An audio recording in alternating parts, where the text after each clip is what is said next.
araw sa inyo mga kasimpleng magsasaka.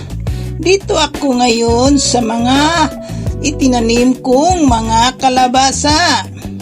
Isishare ko sa inyo tungkol sa paglagay ng organic fertilizer na gamit ang kakawating sanga at dahon.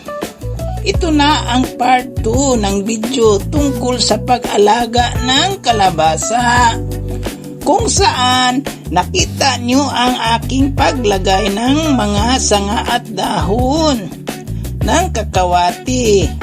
Ito'y nagsilbing pataba sa lupa na isusuporta sa ugat ng kalabasa at bilang pagkain ng kalabasa pag nalalanta ang mga ito.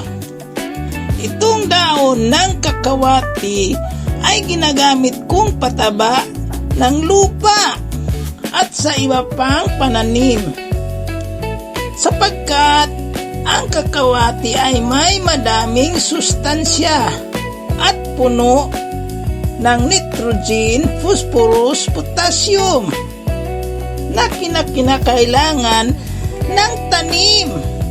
Pag lagi nating nilagyan ng kakawati ang ating sakahan, ang katabaan ng lupa ay unti-unting lalago at hindi na tayo maglagay pa ng inorganic fertilizer sa hinaharap.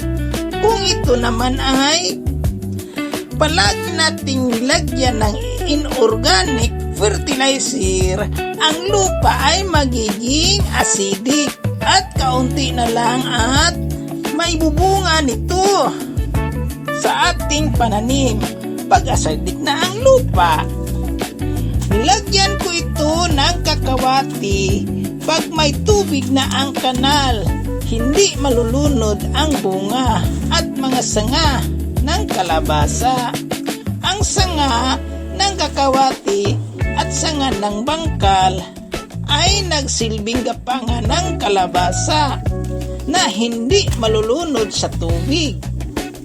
Ang kakawati rin ay magandang pantaboy ng mga insekto dahil naglabas ito ng amoy na hindi kayang lapitan ng mga insekto.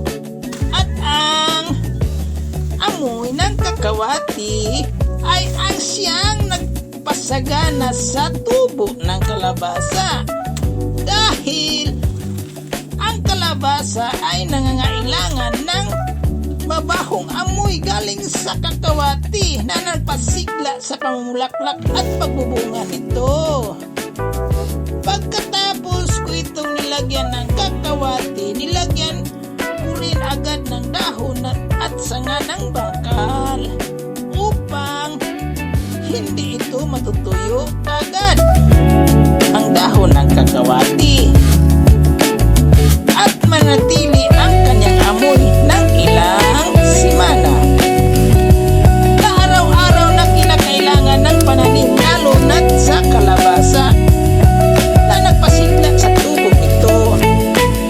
At pagkatapos kong nilagyan ng dahon at sanga ng bangkal, inaararo ko ito sa gitna ng kalabasa upang ang damo ay mamamatay at mawala ang agaw ng kalabasa sa sustansya sa lupa.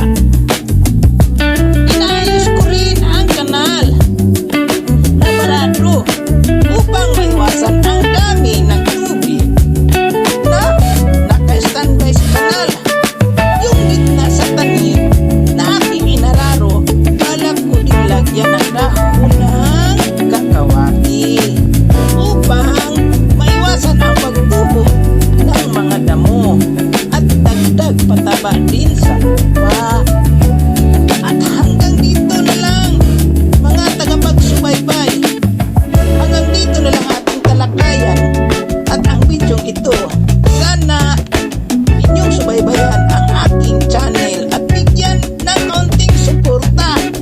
Abangan nyo ang susunod na video or part 3 tips kung paano alagaan, paano matutuloy ang bunga ng kalabasa at hindi malalaglag. Maraming